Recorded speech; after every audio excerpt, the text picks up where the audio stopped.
자, 여러분이 방금 막 결성한 밴드의 리드싱어라고 한번 상상해 보세요. 그런데 문제가 뭐냐면요. 첫 공연인데 리허설이 없어요.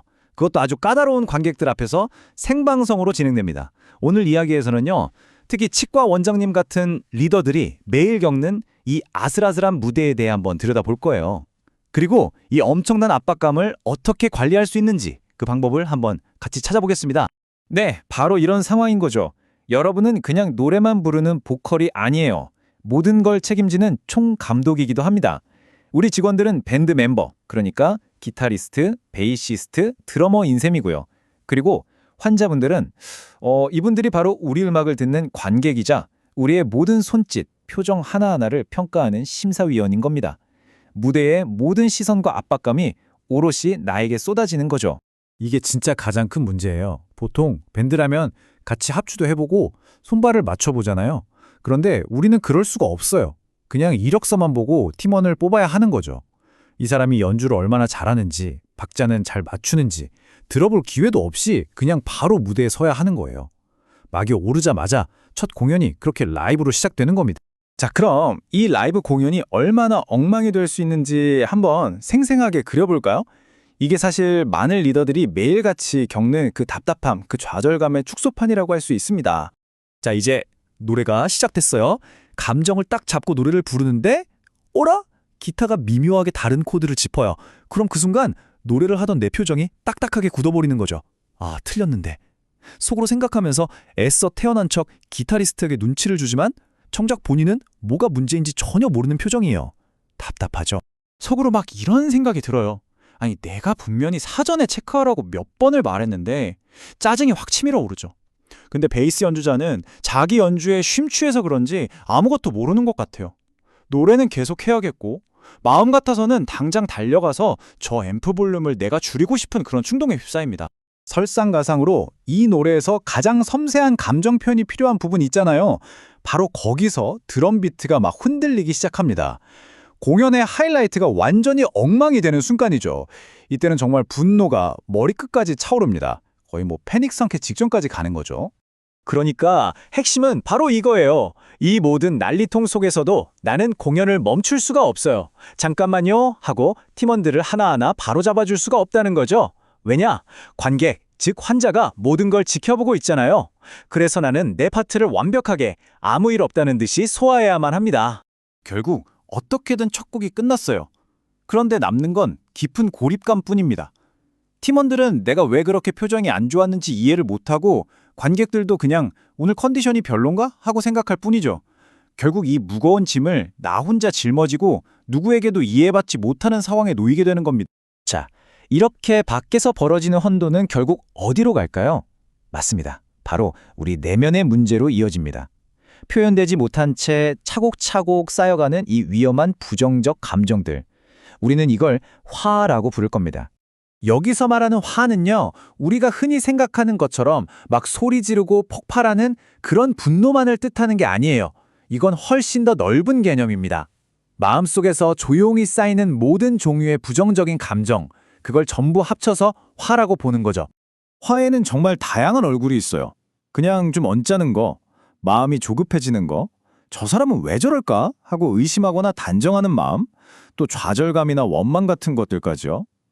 이런 사소해 보이는 감정들이 사실은 전부 화의 일부고 이게 모여서 나중에 큰 문제를 일으키는 씨앗이 됩니다. 이게 꾹꾹 눌러 담은 감정들이 그냥 저절로 사라지면 얼마나 좋겠어요. 근데 그렇지가 않아요.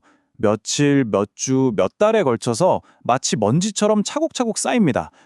결국 이게 번아웃을 만들고 팀원들과의 관계를 망가뜨리고 그러다 어느 순간 정말 엉뚱한 곳에서 건강하지 못한 방식으로 빵 하고 터져버리는 거죠.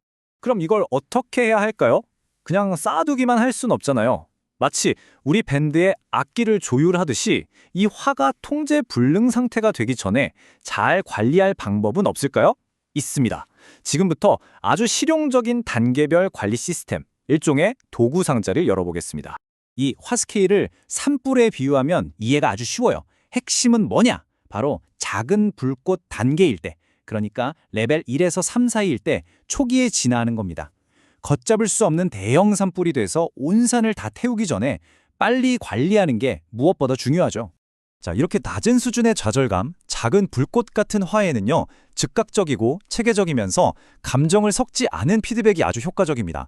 예를 들면 AAR, 즉 사후 검토 미팅 같은 걸 하거나 아니면 환자가 없는 곳에서 텍스트로 피드백을 남기는 디지털 메모 같은 방식이 아주 좋습니다. AR의 핵심은 누가 잘못했냐를 따지는 게 아니에요. 바로 학습에 초점을 맞추는 겁니다. 이 네 가지 간단한 질문을 통해서 팀원들은 서로를 탓하지 않는 분위기에서 우리가 이걸 놓쳤구나. 다음엔 이렇게 하면 더 좋겠다 하고 개선점을 스스로 찾아낼 수 있게 됩니다. 만약에 화가 중간 정도로 한 레벨 4에서 7 정도로 났을 때는요. 이때는 즉각적으로 반응하는 게 오히려 독이 될 수 있어요. 하루나 이틀 정도 시간을 둬서 격한 감정이 좀 가라앉기를 기다리는 거예요. 그런 다음에 따로 미팅 시간을 잡아서 차분하게 문제를 이야기하는 게 훨씬 현명한 방법입니다. 자, 그런데 말이죠. 감정이 정말 최고조에 달해서 모든 걸 망치기 일보 직전이라면 어떨까요? 이 가장 위험한 상황에서 우리를 구해줄 비상도구들을 한번 알아보겠습니다. 바로 이 질문이 핵심입니다. 이제 더 이상 이성적인 통제가 불가능한 적색 경보 단계, 흔히 말하는 뚜껑 열리기 일보 직전에 이르렀을 때 우리는 대체 어떻게 해야 할까요? 첫 번째 전략은 바로 전략적 후퇴입니다. 간단해요. 딱 15분만 타이머를 맞추고 그 장소를 벗어나세요. 환경을 아예 바꿔버리는 겁니다. 잠시 밖으로 나가서 걷거나 다른 공간으로 이동해서 이 분노에 더 이상 연료가 공급되지 않도록 그 흠을 딱 차단하는 거죠. 두 번째는 아주 강력한 감정 분출 도구인데요. 바로 빈 의자 기법입니다. 혼자 있을 수 있는 공간을 찾아서요. 빈 의자에 그 사람이 앉아 있다고 상상하는 거예요. 그리고 하고 싶었던 말, 마음속에 쌓아뒀던 말을 필터링 없이 전부 다 쏟아내는 겁니다. 누구에게도 상처 주지 않으면서 골마 터지기 직전의 감정을 안전하게 짜내는 아주 효과적인 방법이에요. 그리고 이것이 바로 오늘 이야기한 모든 기법의 최종 목표입니다. 목표는 리더인 나의 멘탈도 지키고 우리 팀, 즉 나의 소중한 밴드와 그 악기들을 파괴하지 않으면서 이 압력을 잘 해소해 나가는 것, 바로 이것입니다. 자, 오늘 우리가 함께 살펴본 이 도구 상자를 가지고 이제 여러분의 무대로 돌아가 보시길 바랍니다. 그리고 스스로에게 한번 질문을 던져보세요. 당장 내일부터 내 무대에서 조율할 수 있는 아주 작은 불협화음 하나가 뭘까?